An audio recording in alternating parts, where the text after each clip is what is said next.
Let's talk about you and me. We're not the one and only. It's going to happen to On Life, Death, and everybody. Beyond, we have a Yeah, special guest, baby, Claudia see, Edge. it's so Claudia is a basic. near death It's the experiencer, truth, don't you know, lifelong spiritual baby? explorer, We're all and author whose consciousness living work out bridges our dream dreams again. teachings, We're spirit the school endless insights, and stories of communication beyond the innocence. veil. From the beginning, we Her own raced to profound the near death finish as we experience faced the during harsh childbirth opened the door to reality. decades of vivid Don't spiritual remember learning, where we which come she has from, documented where through we're her books and going. journaled visions. But don't you worry, Claudia's writing baby. experiences have touched readers around the We world, are and her books are available on Amazon. all the She ones has a in the book that is story. currently in being It isn't published. in the distant You past, can it's learn the more about future her that I'm work looking at claudiaedge.com. for. So come along with me. Welcome, Claudia. Thank you for joining us today. I'm so glad that you were able to have this conversation. Thank you for having me. I really appreciate the opportunity to share my story. You're welcome. And Claudia, would you share a little bit about your background so the audience knows a little bit about you? Well, I had my near death experience when I was 31, and I'm 72 now. And it was only a few years ago that the memories and lessons from my near death experience evolved. And they keep coming in dream form with my spirit guide.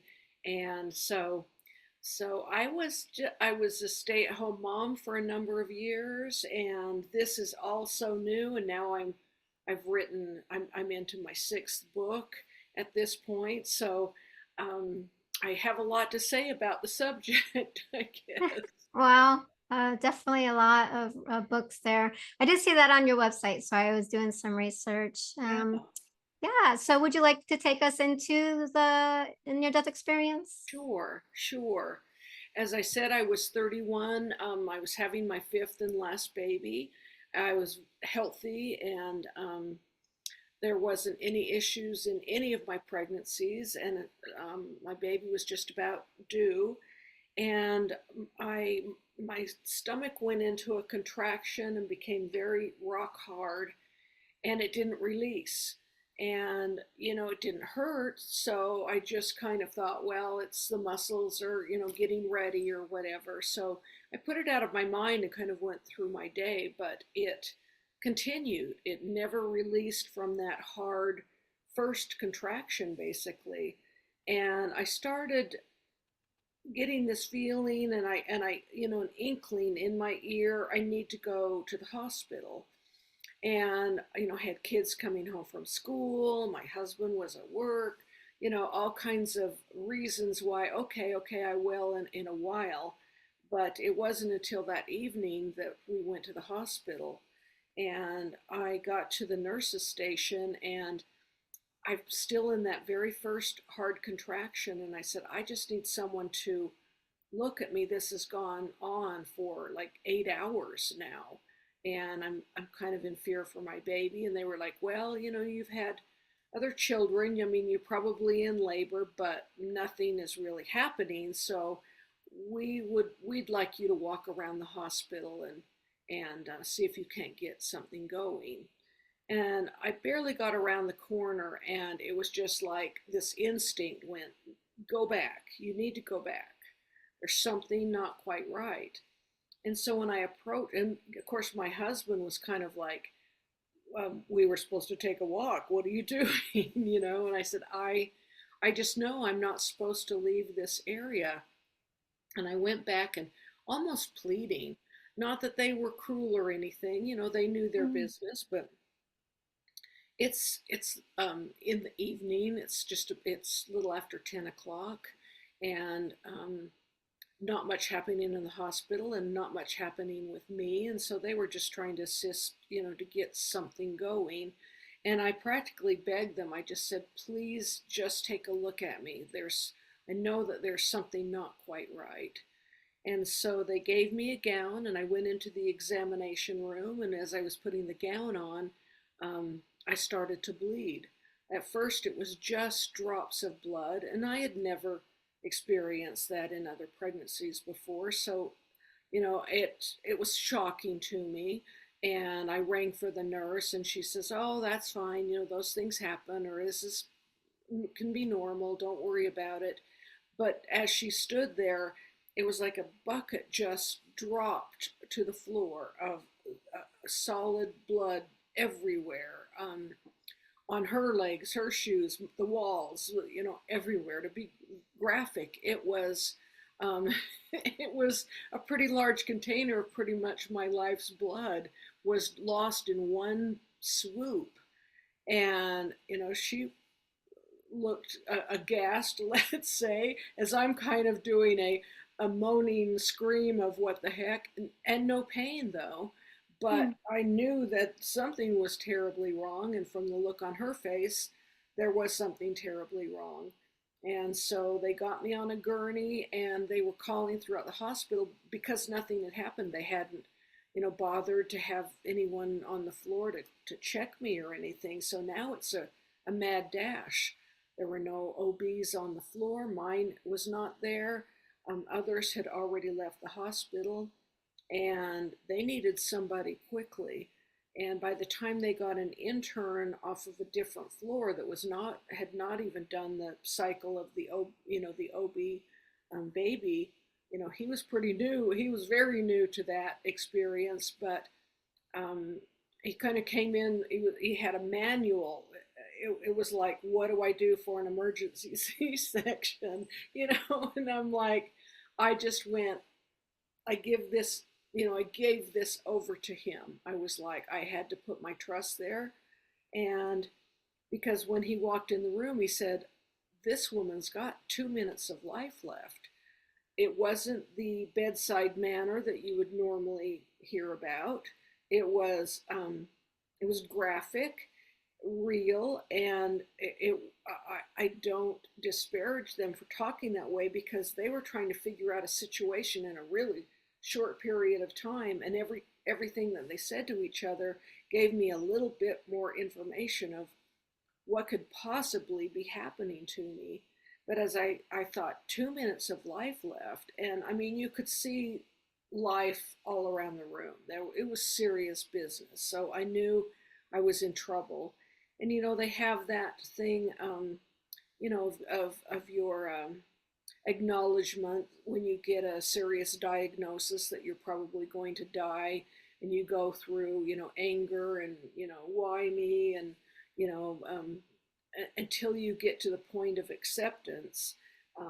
And I went through those steps real quick. It was like, well, my father had passed away about 15 years before that. I lost him very young and missed him a lot. And so as I lay there, I went, well, at least I'm going to be seeing my dad soon. So I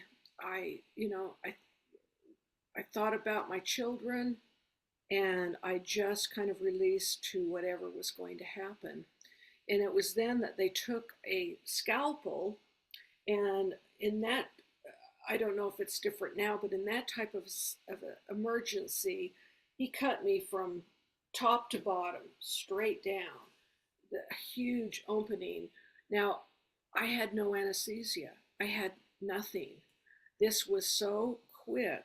And I've had questions like, what hospital would do that? You know, and it's like, hey, I'm down to, you know, just over a minute now.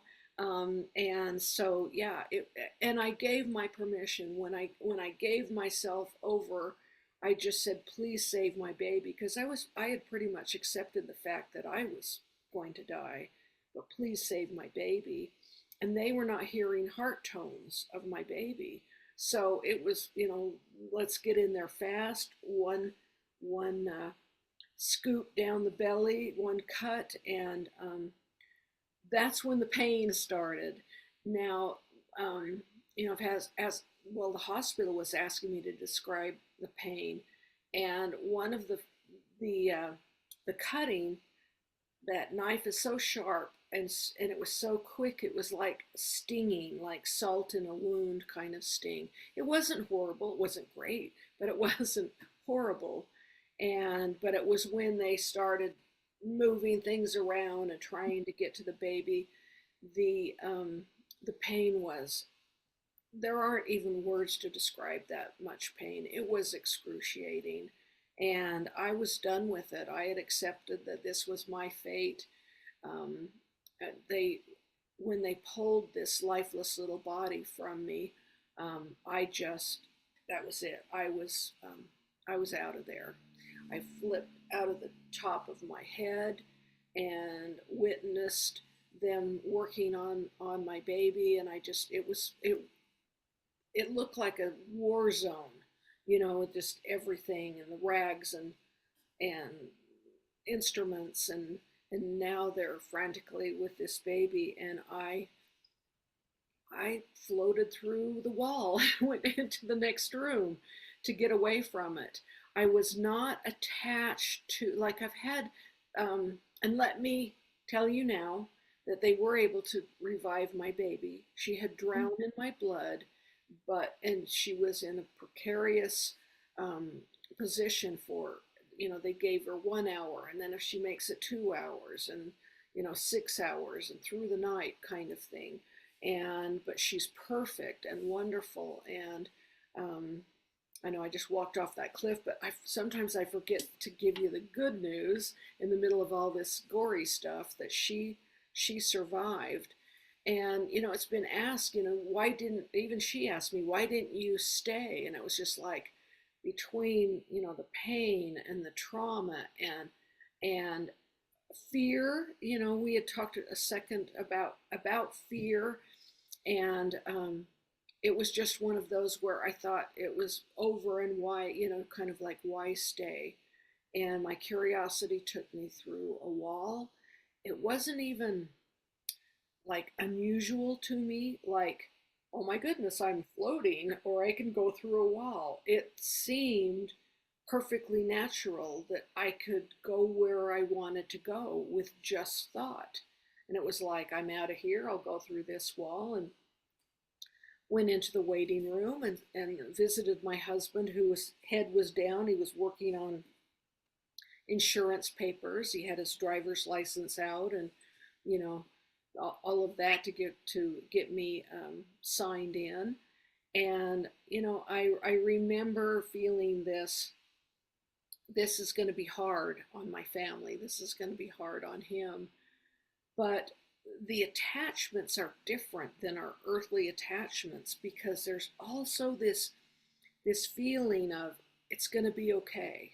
It's not, you know, oh my goodness, my baby, or oh my goodness, my body, you know, or it was fleeting thought, and then it was gone, and a calmness about all of it took place. So because I guess, you know, I could have been absolutely devastated to leave 4 little babies, and you know, the possibility of a 5th behind. But I continued throughout the hospital. It was a bit of exploration until I found myself into a gentleman's room watching TV, and I was fascinated by the music, which was MASH. It was the theme song from MASH. I'd followed that music, and now I'm in his room, but I noticed that he had no idea that I was there. And, you know, it even took a bit of, you know, getting in front of him and doing, you know, a little tease. And I went, oh my goodness, I'm dead. I'm really dead. He doesn't see me. And it was just at that time that it was like a quick snap. I was in a place completely different. And it was, still to this day, I have a hard time saying it with enough feeling. I'm sure that you know the earth words, because I've heard that you had a near-death experience, and you struggle. You know, you can say, oh, it was beautiful, it was awesome, it was perfect, it was loving, but those words, they don't hold enough of the enormity of what it was. But it was perfect, perfect blackness. I was in you know, someone said, oh, you were in the void. And I went, void, at least in my mind's understanding of language, void to me means it's missing something, it's void of something. But this place was, it was everything. It was everything and nothingness all at the same time. It was intelligent. It was alive. It knew everything about me. It knew me intimately. And its love for me was, the scope was beyond measurement. I felt cradled and satisfied and perfect, and I could have stayed there forever. You know, I was I was so contented in this perfect darkness that when I started to hear a voice of a nurse, I learned later, that was calling me back. She was calling me by name, Claudia, Claudia, come back. You've got a baby girl, and she needs you. Well, I didn't know it was a baby girl. It was 1984, so you got your surprise when they were born, girl or boy.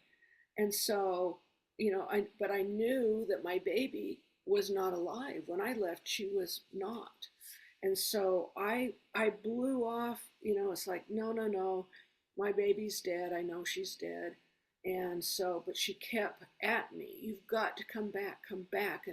And in this beautiful silence, I mean, there was no sound whatsoever. And everything was feeling, like magnetized of a feeling, and knowing the expression between myself and this blackness was very real. It was telepathic, of just of an all-knowingness while I was there. And then this scratchy earth voice would come in that was so irritating in comparison to the perfection I was in, that I wanted to get away from it, I wanted to wrap myself and go deeper into this vastness. And I thought, the only way I'm going to get rid of her is if I tell her I'm okay, just leave me alone.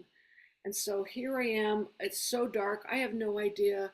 I've been asked if I had an ethereal body, was I just, air, what was spirit like? And I have no idea, because my Claudianess was complete. There wasn't anything different about the way I felt or thought, or my sense of humor, or anything. Was all intact. I wasn't missing anything. It was there that I realized that the body, it's not important in this spiritual state. And so I was trying to figure out how I could make words to speak with her. And as I thought about, do I have a mouth? That earthliness of needing a mouth to communicate, because I hadn't needed one, it brought me right back into that hospital, into that trauma. And yeah, I wasn't real happy about that one. I can imagine. I know for me, in me coming back, I wasn't happy. I woke up and I opened my eyes, and I was like, "Oh, you know what? I'm back here." Yeah, I was yeah. like, "Yeah," and And you're right back into, I mean, it's like even worse than when you leave, because you leave all this trauma and stuff and pain, and then you go into perfection, and to go back into it, it's like you've lost the filter to be able to deal with it. It was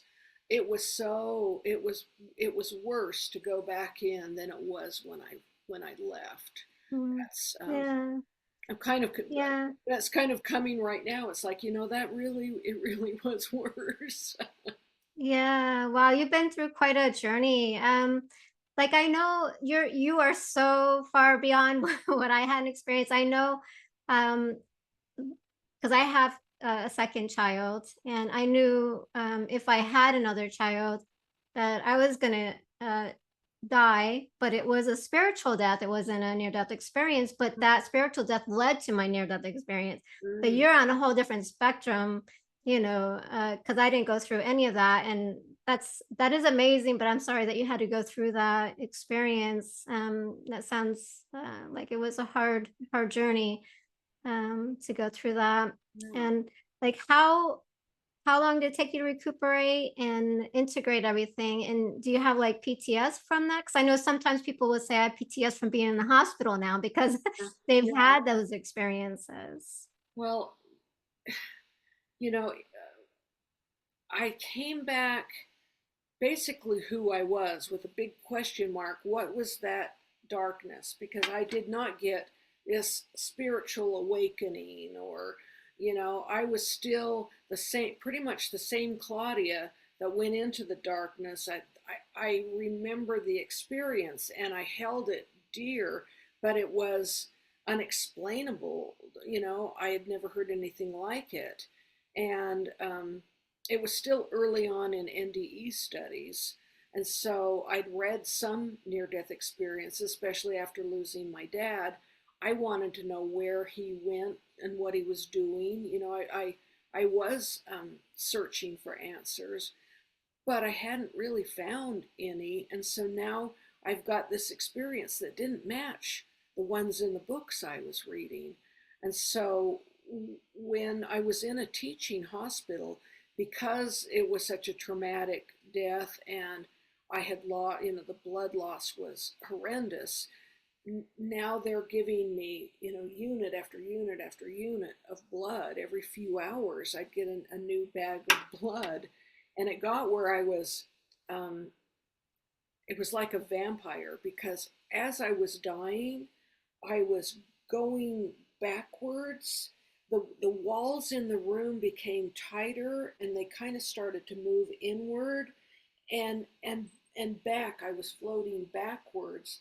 And I recognized that that was probably the tunnel being made that you hear about, going into a tunnel. And so as I went backwards, the easiest thing for me to do was pop out the back of my head.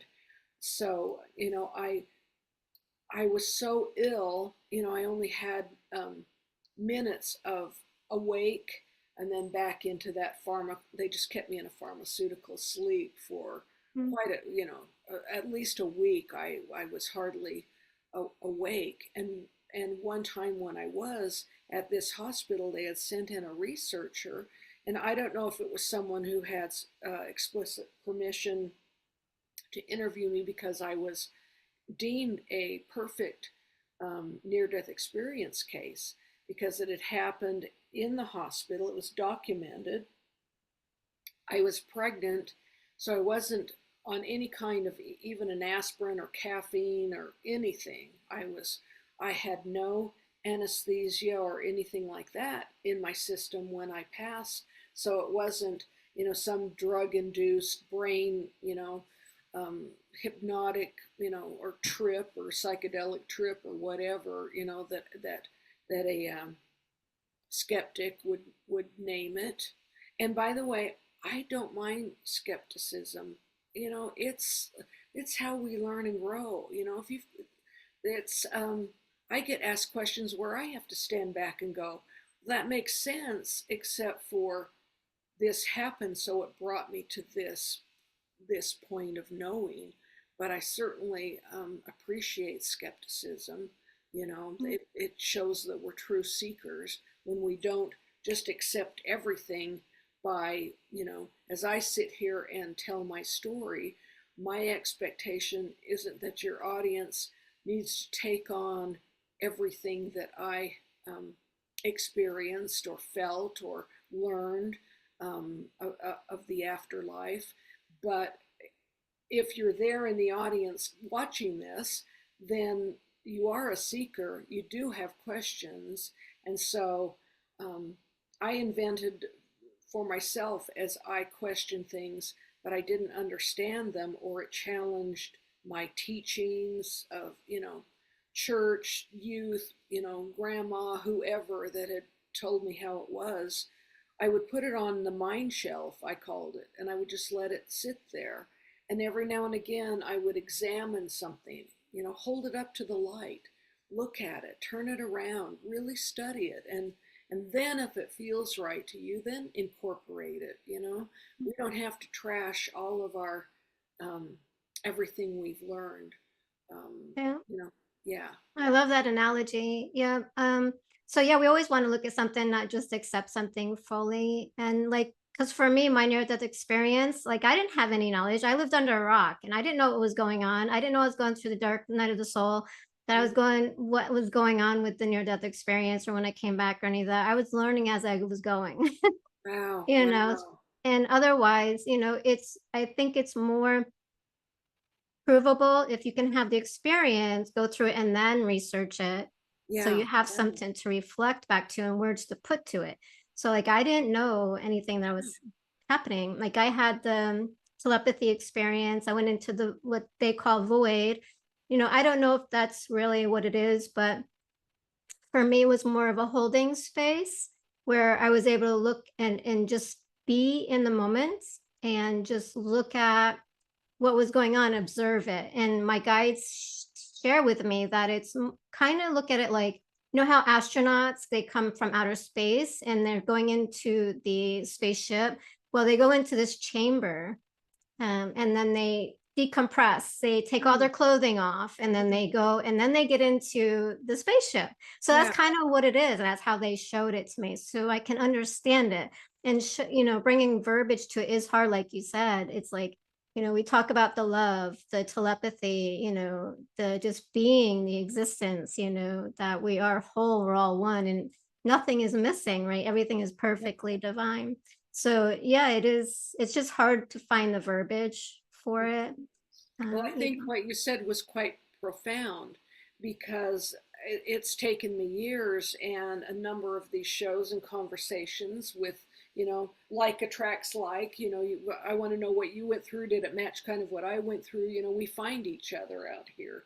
And I really believe it was a holding place. I don't believe it was heaven. I think it was the way station before or whatever. I was a place where I was recovering. I'm skipping ahead, but it was a place where I was recovering from the absolute trauma. And while I was being cuddled and snuggled there, I was actually having many, many, many experiences, but I did not remember them upon entering my body. I don't know if that was well, I'm sure it was a plan. I've been told that was part of the plan. I was not ready for it. I don't know if I had an early NDE and it was like, let's put her on pause. I mean, we don't know the reason, but I woke up with this researcher, and when I started to say I was in blackness, and the negativity that I felt rolled across her face at the word, blackness, darkness, I felt judged. I felt like, is she thinking I went to hell or something? It's like, no, it was perfect and beautiful. And so I added, I was like, well, it was a perfect blackness. Now, I'm also really sick and really, I mean, I'm only awake for short spurts. So, because, people said, oh, why didn't you talk about the hospital or floating or anything? It's like, that's pretty much what I got out. And the feeling of the opposition, the negativity of what I had said, that it didn't fit into whatever she wanted to write in her notebook, it made me push the entire experience down, just cushion it, keep it deep within my heart. And I did for so long until I started having these vivid dreams. And it was like I'd wake up and go, wow. I used to call them like movie theater dreams, where it wasn't just a weird situation or whatever. It was from start to finish these dreams, and I'd start writing them down, trying to understand, because it was everything, even the ashtray, the garbage container on the outside of a building or something. It was all there. It was, not just this fragmented and softened fog of our dreams. It was so clear. And so I just didn't know what to do with it. So I kept it quiet, and it's been under 20 years now that I have pulled it out and examined it and asked for help, and I get these amazing um, dreams that I call spirit school, where I'm in a classroom, my guide takes me, I clearly see the name of the class and what the intent of the lesson is, because they were helping me build my foundation, because I know as we start talking and you throw out some verbiage where it's like, now wait, what? Or why is the afterlife a secret? Why doesn't God just tell us? And it's not a secret. I've even had it said, it's not secret, it's sacred. Well, it's not that either. It is the fact that we don't have that foundation to understand. It's like, it's so intricate and piece by piece built, that that's what I was getting, was these lessons that would build my foundation in a solid way, so that I just didn't topple over trying to explain, because what was shown me is that I was to talk about these things. The direction of your life changes, where it's like, I can no longer keep this down.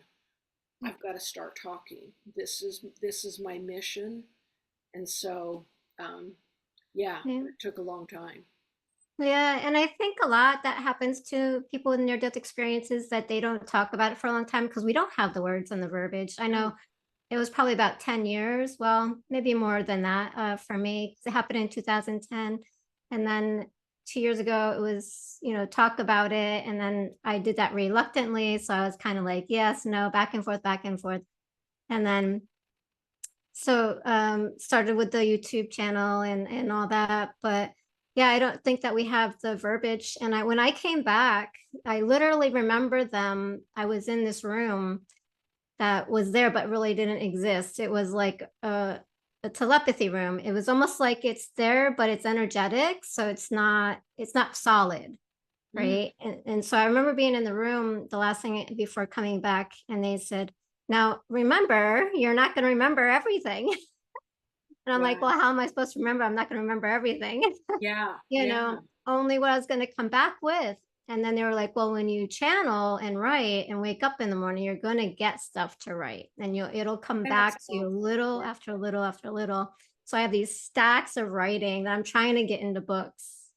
And it's just Wow. crazy. But look But at you here. I mean, this is not, I'm sure, anything that you thought you'd be doing 10 years ago, mm-mm, it no. evolves, and it evolves so naturally. And it's like, oh yeah, now I'm supposed to do this. And, husbands and children and everything are like going, what are you doing?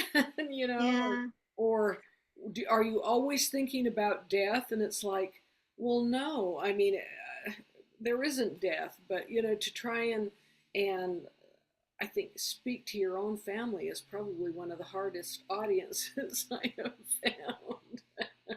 Yeah. And like I think part of it is because I didn't speak about it, is because nobody would have understood. Sorry. Sorry. That's okay. So like I didn't understand, and the people that were around me, they would have thought I was nuts. So like, how am I going to say anything to anybody? I didn't even have the words for it. Yeah. Like many near-death experiencers. But they're all perfect for everybody's own individual journey. I So like love your that. experience Yeah. is perfect the way it was and it unfolded. And even if you don't remember going to like other places like other people did, it doesn't make it bad or worse. Do you know what I mean? Hmm. Um, But for me, in the beginning, it did, because I mhm. found, as I watched podcasts, a jealousy that rose in me of other people's perfect experience. They went to the garden, they saw grandma, they saw Jesus. They have these beautiful stories that they could stand in front of an audience and tell and write a book of the beginning through, plot and the ending. And mine was this, kind of scattered gibberish, I guess, is just, I didn't have that story. And what's my story? I wanted to know my story. And so it was hard.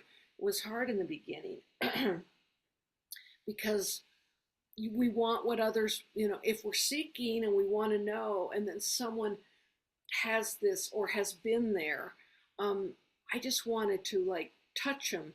You've been to heaven. I want to know you. I want to be friends with you. I want to talk about it, kind of thing. And so, um, I'll bring it up now that I know that you'll put my website on, and send me a message.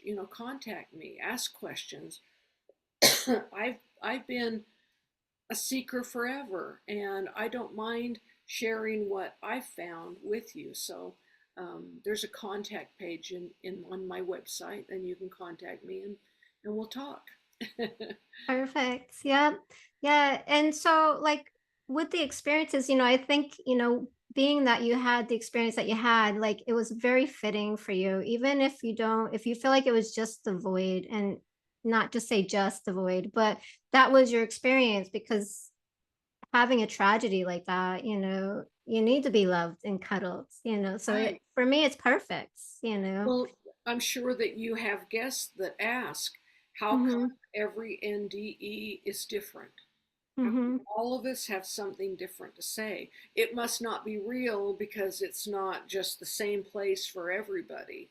And boy, all I mean, you had said it earlier. It's what we're meant to have at the time. We're given what we need, and the seeking, we're not here to be given the answers. We're here to seek for the answers. It helps in growth. God, I'm going to spin off on a trail, but it's like being gifted a new car. But if you've worked hard for that new car, you're going to, as a kid, you're going to wash it and take care of it, and that a whole lot more than if it was just somebody wrote a check and left it in your driveway. There's an appreciation for what you have been seeking, and then found answers to.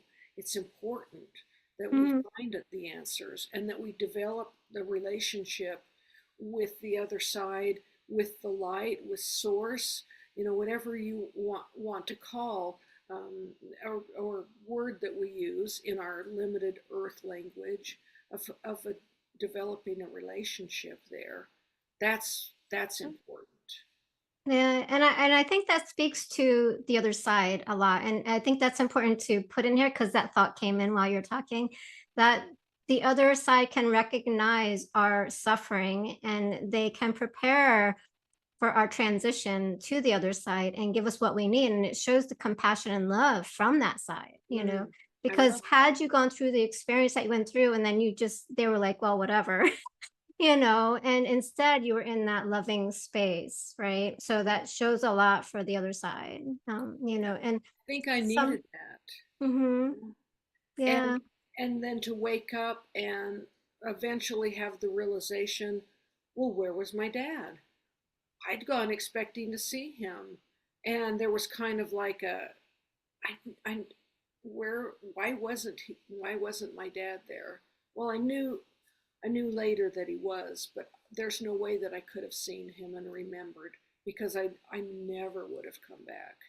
hmm We're only given enough that it's hard enough to come back without leaving hmm someone behind. So, yeah.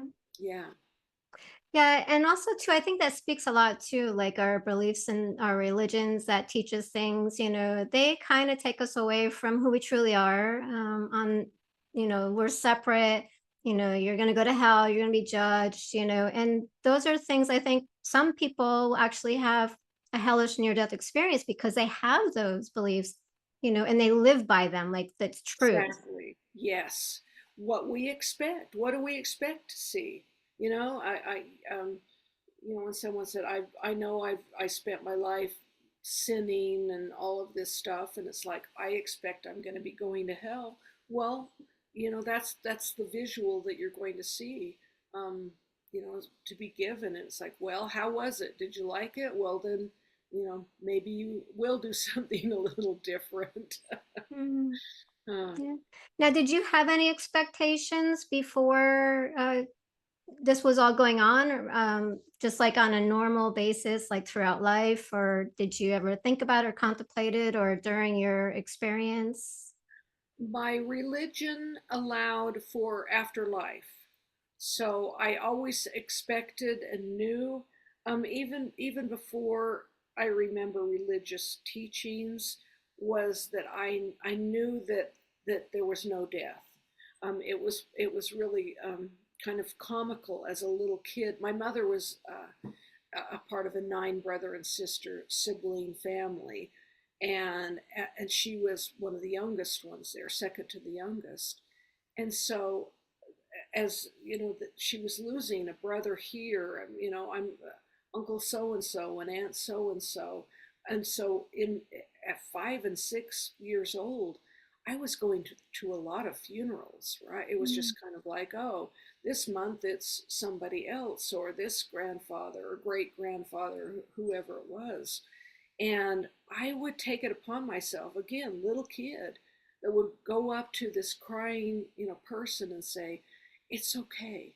They're still alive. There's no death." And you know, I'm saying all of these things, and my grandmother heard me, so wise, and she took me aside and she said, "Where are you getting all this?" And I said, "Well, Grandma, isn't that right?" She said, "Well, yes, it is, but where are you getting all of this?" To have come in so early with that kind of perception and will to talk about it.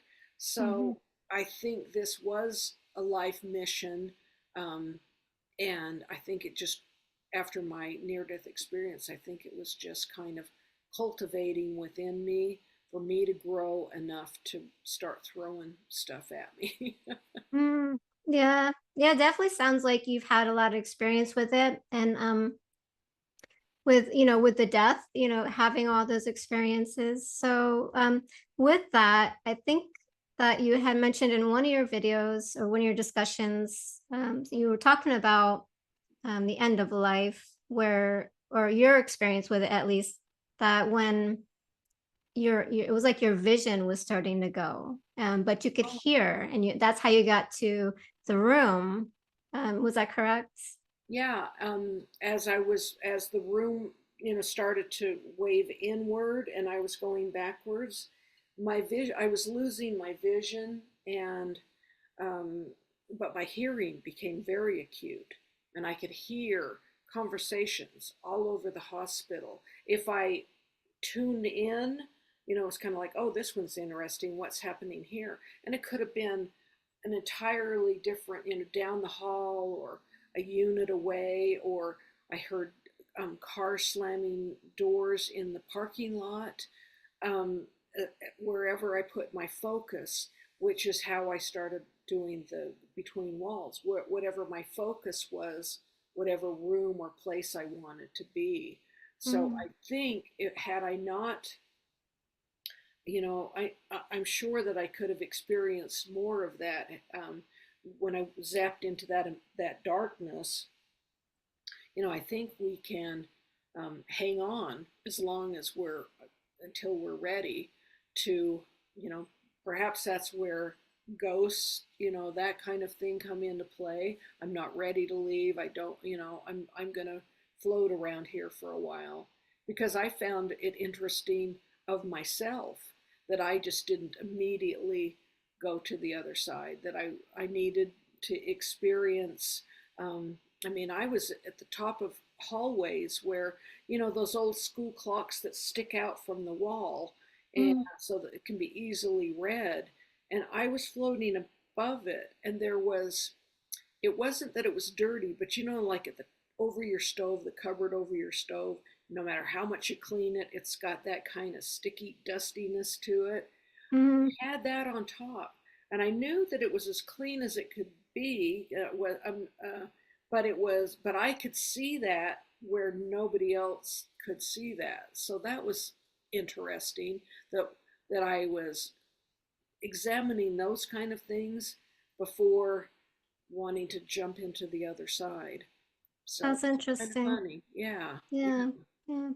And the only reason I bring up that topic is because I know with the life death doula, and they're observing somebody and their last moments as people are coming in and out, they say to keep the sound down because that's the last thing to go. They can hear you, so they can hear everything you're saying. So even Yeah. if you're in there and you're arguing, while they're in the middle of transitioning, that's why they talk about it. They can hear you still, and Even that's kind of unconscious. like proof Yeah. what you're saying there, that is accurate. Yeah. Yeah. That it, even in unconscious, like I have been gifted. We all do work at night. We just don't remember it. I think there are some of those mornings we wake up and we're super tired. I don't know. We've been out doing something wonderful, but we, wake up in the body and go, oh, I'm tired this morning. Because one of the experiences that I had was I was a hospice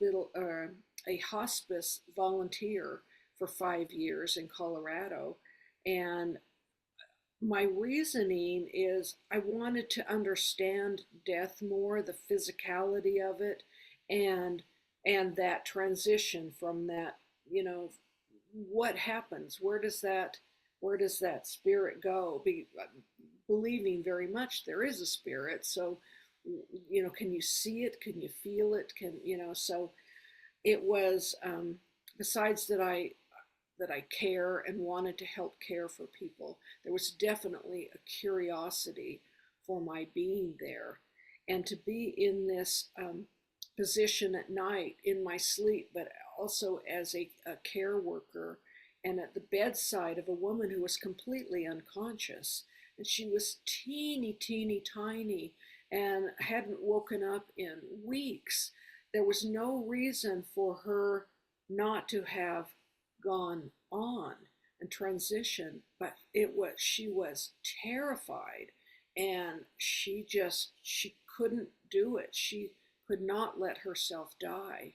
And I was there holding her hand, and we were in a telepathic situation, and I was, calming her down and explaining from my own experience in that, and eventually she was able to let go and pass.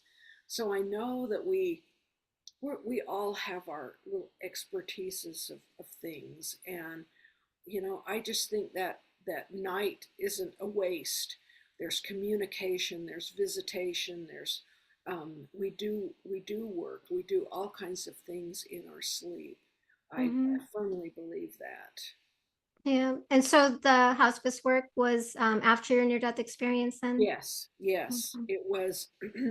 It was kind of in the awakening period where I had lost my sister, and I saw a television program that not I survived, but I survived beyond and back was the show, and there was a woman on there that something spoke to me. I found it at about I don't know, about 11 o'clock at night.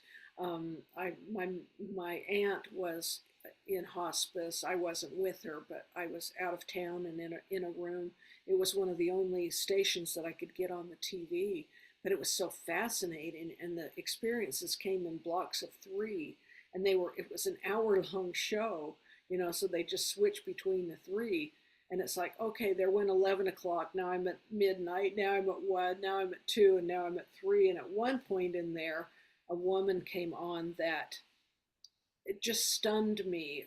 I felt she said she had seen God, and her eyes did something, and she looked up and was crying, and it moved me so deeply. I just felt that it was so real that I just wanted to get to know her. And they didn't give names or anything on the show, but she did say that she was in Salida, Colorado, and I lived in Colorado Springs. And so my gift from my husband, I said we went camping. we go camping every Memorial Day and spend a few extra days for my birthday. And so he said, "What do you want to do for your birthday?" And I said, "I want to find that woman. I want to know her. I knew that she would, that she held something for me that I needed." And I searched. She owned an antique shop with her sister, and I went into every antique shop in Salida, Colorado. At least at the time, had a lot of antique shops. But I finally found her, and I thought, "Oh my goodness, she's going to think I'm a stalker, that I've gone to all this trouble to find her." And that's what we do as seekers. It's like, we find something, and it's like we're driven to get to the fruit of it, and so yeah, and she was so open and wonderful, and I bought a book from her, and we sat at the campsite, and my husband took it. He wasn't even interested, but he read it. He got to read her book before I did. It was like, "Oh, thanks a lot." But yeah, so we find each other. Like attracts like. So, keep Yeah. yourself open. Keep watching these kind of podcasts and videos. And, we all speak in such a different way. I know I'm this kind of homespun storyteller. It's purposeful, because there's some of you that may go, "Oh my goodness, this woman's driving me crazy," or someone else may go, "That hits the spot for me." We all speak. There's a spiritual language, and it's in mathematics and art, and all. We will find that language in whatever appeals to us. And so it's important that some of these experiences, are from neurosurgeons down to stay-at-home mothers or policemen, or it's like, if that has a reality feeling or a trust feeling, that you can accept what they're saying. So I applaud your show. I really do. Thank you. I appreciate it. And I appreciate everything that you're doing as well, because it definitely needs, we're going through a shift. And so a lot of the information needs to come out. And so I call it demystifying reality. Mm, It's bringing the yeah, truth to our illusion of what we believe things are. And it's just over eons that we've accepted a lot of things that aren't true. yeah. Like for instance, sources in a man with a beard sitting up on a cloud saying, "You're going to hell and you're going to With the heaven." list, the naughty and good list kind of thing. Yeah. For And me, when it came, I understood it was a feeling. It was intuitive. It was telepathy. It was, to me, an intelligence, as you mentioned. It's not anything other than an intelligence. And everything I think in the universe is an intelligence. mm, mm, yeah, yeah, Mhm. At different levels, like even the human being, we were at a condensed level of intelligence. Like we can only see so much when we get out of exactly. the human consciousness and we can see and have a broader Mhm. perspective. Yeah. Mhm. Frontwards, sideways, backwards, we see it all 360-degree. And like you were saying earlier, you're there, and the expanse, it. You're like, questions are being answered before you even ask them. And then you Mhm. go, "Wait a minute, can I take this back with me?" Well, I heard, like, giggling. It's like, well, you can take back whatever you can carry. And I had a Dixie cup that I could scoop this spiritual waters up in, and to bring that back, and to go, of this vastness of the ocean of knowledge of heaven, and I'm holding a Dixie cup with that water, but it's in there. So if we, drop by drop is how I have examined. I take, that one question, and I go through it, and I seek others who will talk about that particular subject. But in that water, in that Dixie cup, in that small amount that we got to bring back with us, it's Mhm. there. Yeah. Yeah, exactly. Yeah, and it's like I know that you do more like dream work, and that's where you are with bringing in the information and you jot it down and then you can tap into it later. Mine is evolved into where like when I sit, I just start typing and writing and it just flows Oh, in. You do It that. started, Oh, yeah, it started like when I would wake up in the morning and I would just start writing, but now it's evolved to where now I'm able to just sit and write and go through a lot of different topics. So I kind of did want to go over some topics, with you as well. sure. So we've Well, already, before you ask, I want to read something about dreams because I found it on a like a Facebook meme kind of thing, but it was so profound. It just said, "It's so strange to me that people write off dreams as just another normal human experience. We go into a lucid coma for 8 hours a night, slip through the veil of reality and experience an inexplicably complex hallucination, and then suffer amnesia about it in the morning." I mean, our mhm, dreams are important. They really they are. are, yeah. Um, and so for people watching, so I mean, we can interpret what dream work is in different ways, and people do it in different ways, right? So they have interpretations, dream interpreters, but then we have what I feel like maybe you're not really interpreting, but you are in a way because you're actually more tap into the other side and bringing information versus having a dream on one conscious level and then interpreting the meaning of it. So Exactly. is there a difference? Can you share what the difference is between Well, so people in have the an early understanding? years, I mean, I read some dream books, and I'm not discounting anybody's work or anything. I mean, we all work in a different way and area, so that will speak to others or spur further seeking. So I don't want to disparage, but there were a lot of things where I remember, if you dream about snakes, you're expanding, you're shedding your old skin, and that made sense, um, but it was a short explanation of what I had experienced, and I'm just kind of getting the download to talk about. Um, I had a boyfriend in high school and beyond that. We just never quite got together. We were together, then we weren't together, and we got together, and we weren't together, and it just kind of went on. It, timings weren't right or anything, and I'm happily married, and I started dreaming about him quite a bit, like a couple, 2 or 3 nights a week, and I'd wake up and go, okay. At first, it was fun and nice and that, but then I'm like, why am I dreaming of this guy? Am I somehow unhappy in my marriage? Am I supposed to contact him? All of this stuff. I mean, I really questioned every time I had one of those dreams. I would run it through and ask, it's like, I don't understand. And then I heard he is only a representation.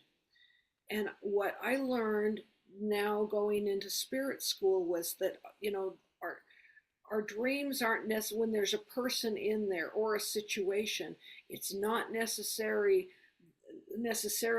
the situation or the person. It's what that particular person, what did he give you, or how he made you feel, and for me it was a contentment. I always felt safe, I always felt heard and loved by this person. So it would, like, those dreams would come when I think when I was minus that feeling, that there was, I'm not appreciated or something. Well, here's this person that in my feelings always did. And so he was that representation to me, and it opened this, vault of knowledge of, now when I dream, I'm like, what was that dream teaching me? What did I need to know? Everything from, I hate to even say it out loud, a child drowning. It wasn't a premonition that my child was going to die or drown.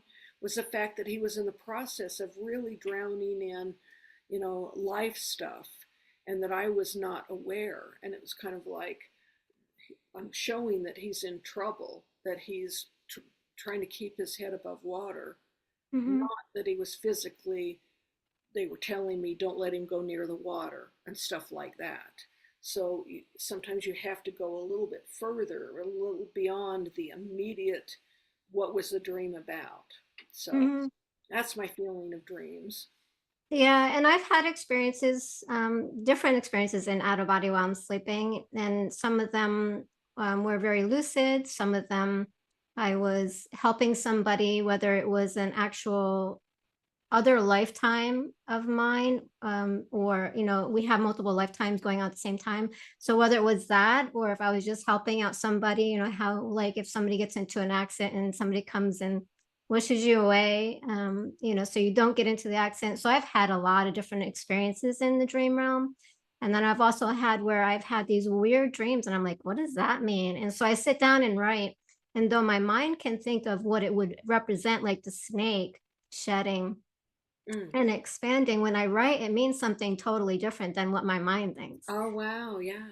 When Yeah. you sit down to write, I'm curious, are you conscious of what you're writing, or are you kind of hearing it and writing it? Tell me how that works for you. I'm really interested. So it kind of just comes in. And it's almost like I can feel like this, it's almost like this energy, and it's just like it's kind of like a tapping, kind of like, and But it's coming you in. know what key you're reaching for. You know what word that you're going to type. Yeah, it's like my mind just goes out and I'm just like, and it Mm. just comes in like a download kind of thing. And I'm just typing and I can get like really, really fast. And I'm like, well, this isn't me. It's Uh, almost like somebody's writing through me in a yeah. sense. Well, Yeah. I ask because I'm halfway through another book, a spirit school book. I'm so excited. This is going to be the Awesome. bestest book. But anyway, and I get that the promptings from the light because I'm I know that I'm not channeling the book. I know that it's me, but it's in combination. And so I'll be typing as me, but then I'll get this nudge or whatever, go this way or speak about this, or I'll try and think of, I'm coming up to a word that I'm not sure what word, and the word is given to me right away. And so it is this really cool flow. And Hmm. so I think I do a lot of that kind of channeling as well. But I asked my guide one time, I said, are these books being written for me? It's like, oh, no, it's a collaboration. You're there too. Beautiful. Yeah, yeah, definitely. Do you know who your team is, your spirit guides and team that I, you're working with? I do. He was very, my guide is a comedian. He just thinks he's so darn, well, they are. Their humor is on the other side. Mm-hmm. Know that you are experiencing the light if it makes you smile, or you're getting like that little tease, like a love tease or something, because they at least mine tease me all the tease is sounds mean. It's not mean, but it's playful. They're joyous and humorous. And when I was learning to become lucid, um, I'd be in my regular dream and there'd be this something happening, where I would have to try and draw my attention. But when you're dreaming, if you lose that attention, generally you'll wake up. So it was a really, it took a while for me to be able to leave that dream, stay asleep, and figure out what this was over here. And the first night that I got it accomplished, I'm seeing a fairy, a man that's dressed like a fairy in the whole little tutu and ballet shoes and wand, but he's short and chubby and he's got a hairy back and a like 3 days worth of beard, and he's smoking a this fat stogie, with a long ash on the end. I mean, he was complete in his getup, and I was like, what the heck is going on up here? This flitting around fairy who just thought he was hilarious. And he would come in different costumes every single night. And it was a way for me to be introduced to my spirit guide, to figure out who it was and what the purpose was, because he would hold up a sign and he'd be like, pay attention to this, or when it finally came, come with me. And I learned how to be able to stay asleep but exit with him, where he would take me to spirit school. So it took a long time. I'm no fast learner here. It took, that was quite an experience to learn how to become lucid within my dreams, and so what I've learned of my spirit guide, I mean, everybody has one or two or three, or they trade off for different things. And I'm sure that I have more than one, but I have such a affiliation for this one. And I used to walk a lot in Colorado Springs. I lived near the Air Force Academy, and they had these great trails, and I had these walking sticks. So, I had Bobby and Weavy, Bobby and Weavy. I'd walk along and they would make this click, click, click sound. And something that I had heard ever since I was a kid is every now and again I get this clicking in my ear. It's like, what? I don't know what it was. I mean, it's not an earache or anything like that. It was just I could hear this clicking. And clicking just seemed to be this pattern. And I was with someone who was had psychic ability and was kind of doing a reading with me, and said that I was asking about my spirit guide, and she says, I can't pronounce his name. He speaks in a clicking. He's not of this world. And I went, oh my goodness, really? And she says, yeah, I can't understand what he's trying to say. And I said, well, do you think it's okay if I call him Click Click? So I call my guide Click Click.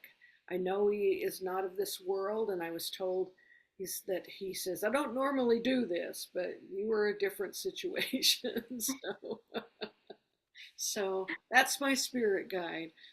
Awesome. Yeah. Yeah, we all have them. I have many, and I don't really try to get caught up into names, but I know certain ones because some of them are with me like for a long time, some only when I need certain information or depending on where I'm at on my journey. And so they all come in, in different times. But like when I started doing astral travel, lucid dreaming, things like that, it was so interesting because it was like at my front door, I seen this spirit enter, and they were dressed in this top hat, this suit, and this suitcase, and it looked like they just got off the train and from a long time ago, like a time traveler. If you could imagine like an old suit and a guy, and um yeah, and I was like, what's he doing here? And Wow. then I realized, okay, he's going to be my time traveler and taking me to learn about my past lives I and all love that. it. Yeah, Yeah. Oh, that was that's so awesome. cool.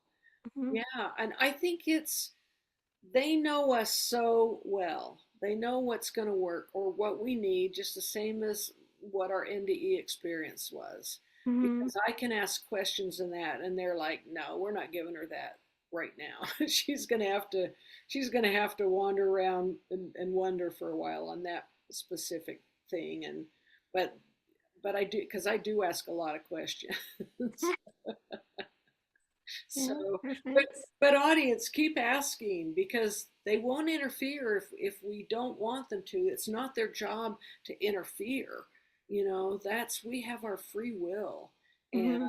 they would be imposing on our free will, and that is a big no-no. So, Mhm. you're going to have to ask and let them know it's okay that you really do want to know them. Yeah. And then if they want you to, then it will happen. Yeah. Now, I know a lot of people when they are transitioning, like you said, when you were working with the hospice, and they have fear about going to the other side. Now, we do go through like a life review, things like that. What do you feel like is holding them up? Is it like something they haven't resolved, or what, or just the fear of what's going to be on their side? What do you feel like is Um, likely? One of them, I call him Harold, not his real name, but he again was so small, had not eaten in such a long time or taken fluids. He had his veins were in such problem that his legs were almost an indigo blue, and there was just no reason for him to still be here. And I used to walk down, have a clipboard of what who the patients were, and their room number. And I used to feel like I just say, I have an angel on my shoulder that shows me where to go, because you can't, I'm only there for like 4 hours. It's like, who needs me today? And I would go into the room, and I went in one room and I says, well, do you mind if I read? I had a wonderful book, A Voyage of Purpose from David Bennett. Was a really interesting book for men. I used to keep with me, especially because, he was a man's man. This from the pictures in the room, he had medals, his uniform and medals and all of that stuff. His pictures in the room were of medals of honor, Purple Heart. I mean, he was very decorated serviceman. But in the room was his daughter and his wife, but they weren't bedside with him. They were across the room. There seemed to be quite a divide between them. And so I'm reading this book, but I keep, I kept stopping and asking them, sorry, I just ran down the stairs. And I would ask them, is this okay? Or do you want me to go? Or, trying to feel out what was going on in the room. And they were like, no, stay. And it was almost like I was a soft in between the two hard ends, is the way it felt in the room. And I stopped reading after a bit, and I said, I notice all of these medals of this man. Looks like he was quite accomplished. And the daughter said, yeah, he's a real man's man, kind of snippety. And I really felt like she had had some real hard issues with her father. And the look on the mother's face was of she'd been trapped in the middle forever. The love of her husband, the love of her child. And they, it was just a separation there. And I didn't know what it was, but I excused myself. But as I was leaving, I said, I see, no reason for your father to actually be here right now. So something's holding him back. And I have the feeling it's you. And I said, it's going to be much harder if you let him pass, if you have things that you want to say to him. And I said, it doesn't even matter if you need to yell or, just pound your fist and let him know how unhappy or unfair or whatever. It's going to be much easier while you are both in this realm than it is to find each other and forgiveness and that on the other side. And I said, I feel I may be stepping out of my place here, but I feel very strongly that there are some things that need to be said between the two of you today. And I walked out of the room and, stood at the door and just kind of closed the door. And I can't believe I had kind of stepped into that position, pretty bossy, pretty, nervy. And then I heard yelling start. And I went, well, apparently I guessed right. And, she went off. And I stood there for a while and then went, well, this is not my business, but I was glad that it was happening for him.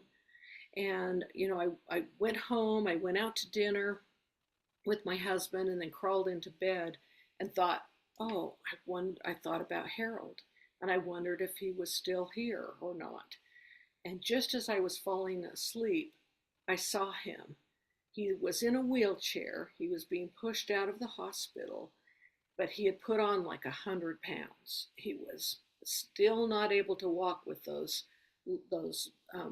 veins in his legs. His legs were still blue, but I saw the top part in the wheelchair of his uniform, and he had his service hat on.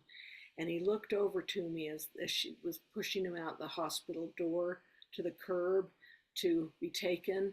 And he turned to me in this visual. Sorry, it makes me cry. It gives me goose pimples. But he turned to me and he gave me a salute and a thank you. Lipped the thank you, and it meant a lot. It meant a lot. I hope I get to meet him one day on the other side.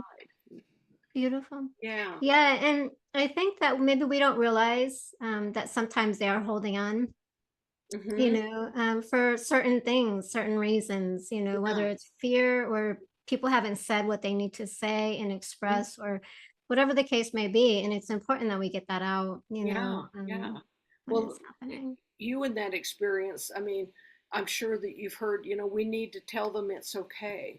Sometimes they are holding on for us. We're not Hmm. ready. And so they hold on and hold on, or the ones that say, I just needed to go to the bathroom, and as soon as I left the room, they were gone. And it's, Hmm. they didn't want to put you through that as the last thing you remembered of them.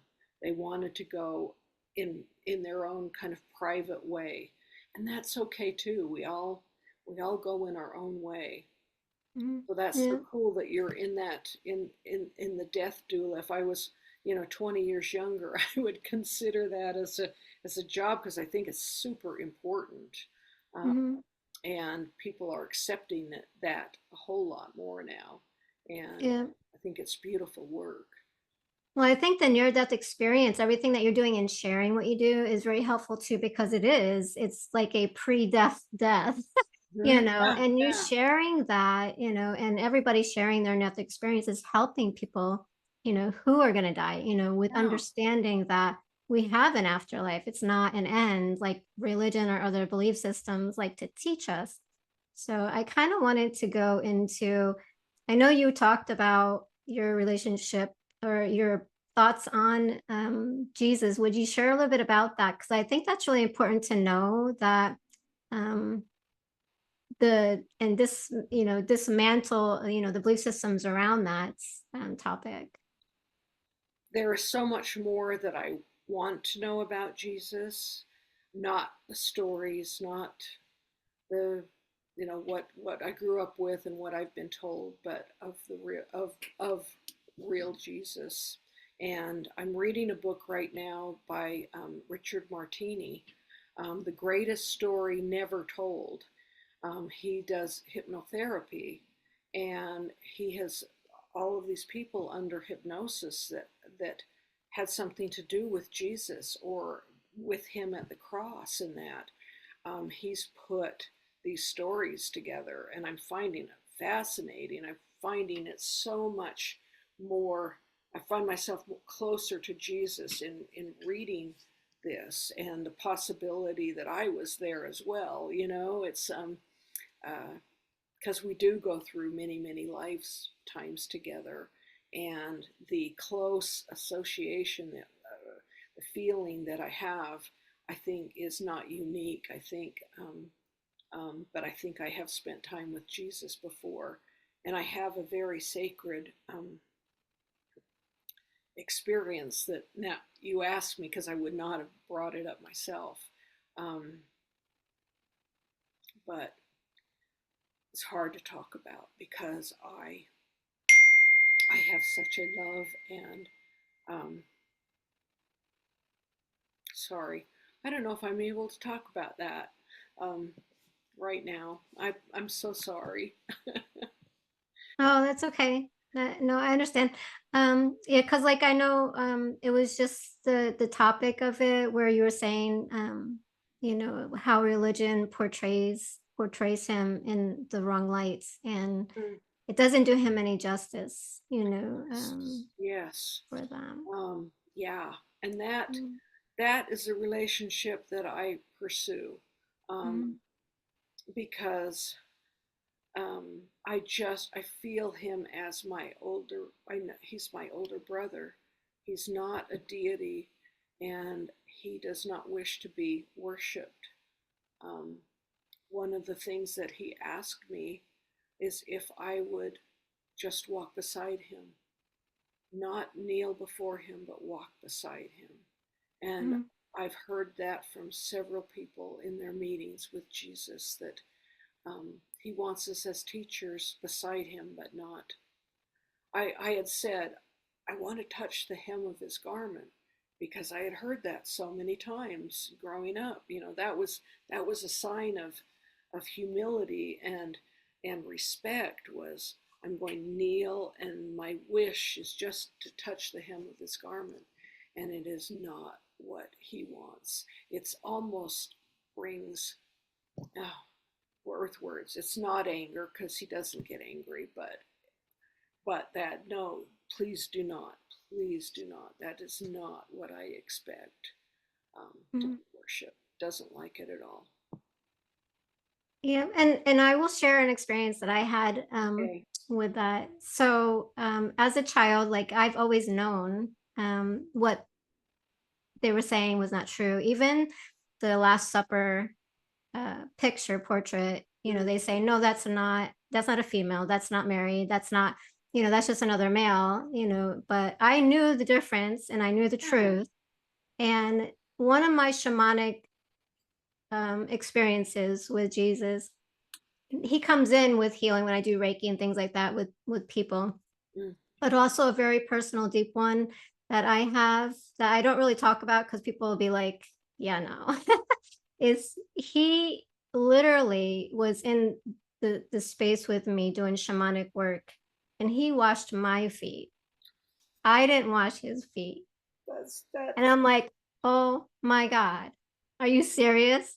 You know, and so these are things like I don't get to talk about them very often. So, and it's you know, it's beautiful that I get to talk about this with certain people because who get it, you know. So not everybody understands it and That's gets what I couldn't talk about, girl. It's so special it. Mm-hmm. have to try and think of the most respect that I could give this man is now being bestowed on me. No, no, I'm going to kneel at your feet and wash your feet. Mm-hmm. Sorry, it's really hard to talk about, but it's, thank you for bringing it up, because that's exactly it. It's and we're having those experiences. He loves us so much. He respects us and what we're going through here. This earth is a service. It's hard, and he knows it's how hard it is, you know. Mm-hmm. We're going through it, and he loves and respects us for it. So yeah. Okay, now I'm gonna stop crying. That was it. Yeah. Yeah, they were letting me know to go ahead and share that with you because it's not something that I usually share. So I hope Yeah. so that's Yeah. helpful. Definitely. Is there anything else? Because I want to start, you know, I want to kind of bring it into close. Anything else that you feel guided to share, maybe that we didn't talk about, or any experiences that were really important that you want to share with the audience? Well, you mentioned something earlier about starting to write your dreams in a journal, and that's what I did. And so I would highly suggest that you keep at least a notepad, even if it's not a journal. But sometimes we get these really cool messages or words, or just one word or something pop into our head at night. And we think, oh, I'm going to remember that, you know, and then of course we don't.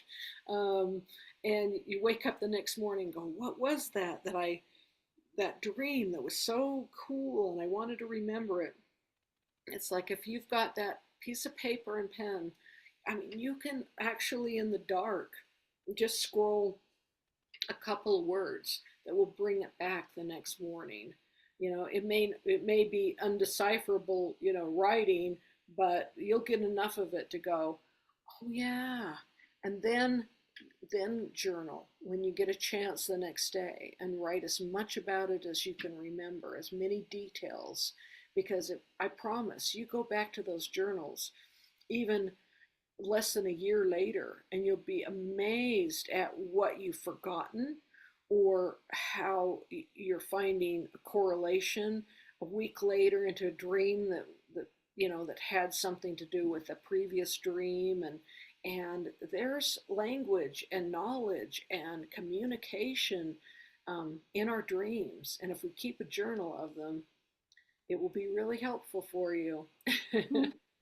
Yeah, yeah, because if I was to rely on my mind to remember everything that I write and channel, it's not possible from the human concept. So like that's why I have like stacks and stacks. And like if I want to refer back to something, I can go look it up, you know. And Yeah. so it's really important to do that. And Mhm. we are magnificent souls. You know, we're here in this human body.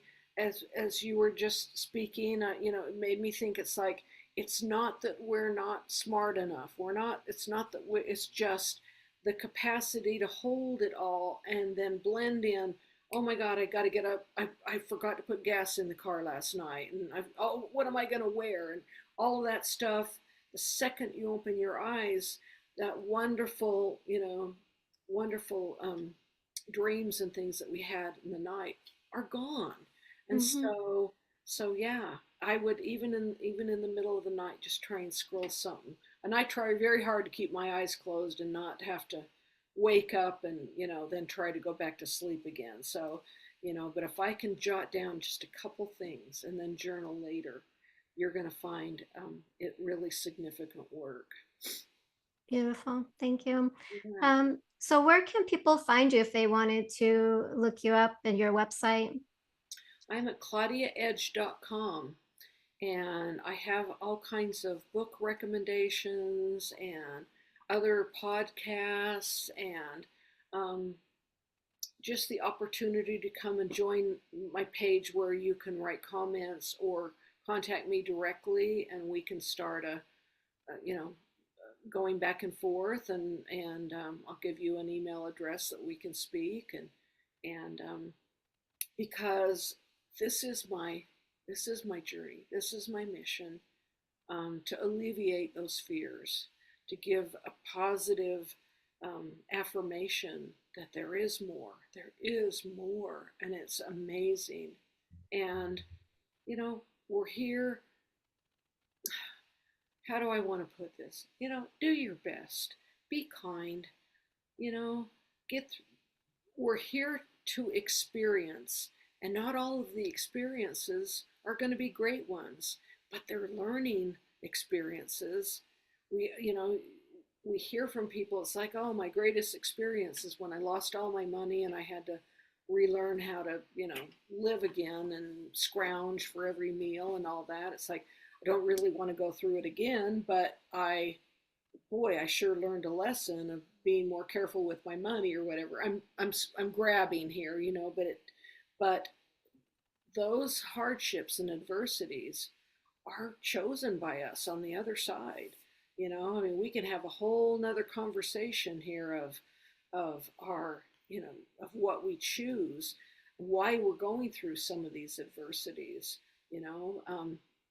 But whatever mine were that led me to my life mission, I know now, and a lot of us don't know what our life mission is, and it's not important that we do. Just keep chugging along, do your best, wake up, be nice, you know, and our guides will help us find the way. And it may not be a huge thing. You may not be someone who needs to write a book. Maybe you just need to be kind to your neighbor that is trying to write their book and they need some assistance.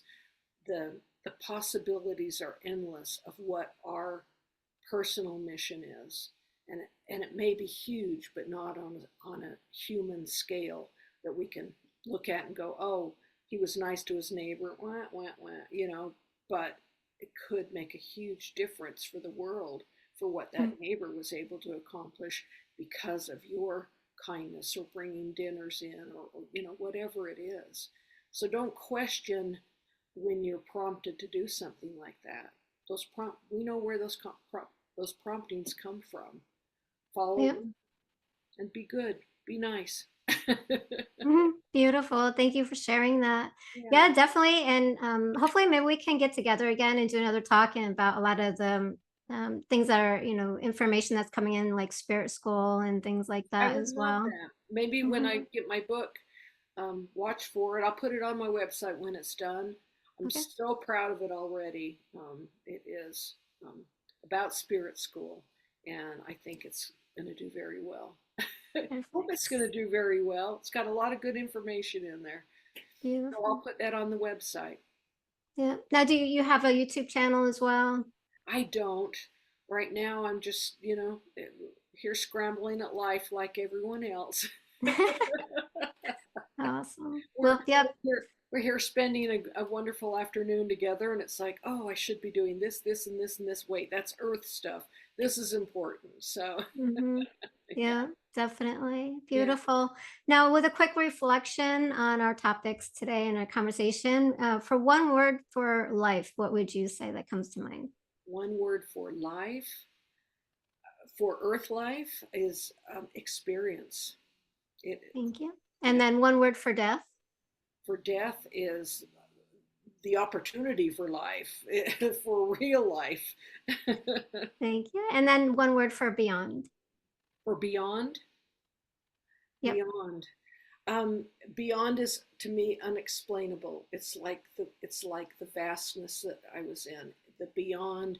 On our next show, I'll talk about being in the beyond, because I was brought there to travel through the stars and the universe, and so I've got some good information about us as stars. Thank you. So that would be my beyond. It's beyond our time right now. Beautiful. Yeah, I would love to hear your journeys Yeah, on that. yeah. So thank you.